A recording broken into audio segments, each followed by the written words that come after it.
ode fantu adu himbe tawaye namai fumade kan kamne abdi bira akana nanjete Ermias ana disejira namai fumade kan kamne irko bira akana nanjete ana disejira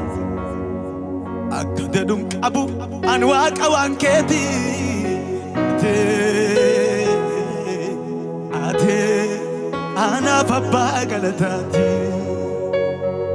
namanam digate nagartel titeti ate ana baba galatati dara kesa kafte namana gote ate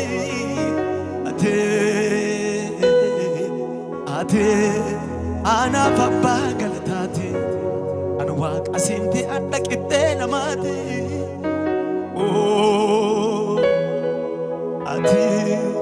ana baba galatati animbeka manasi nufe timale manatu have animbeka olasi nufe ado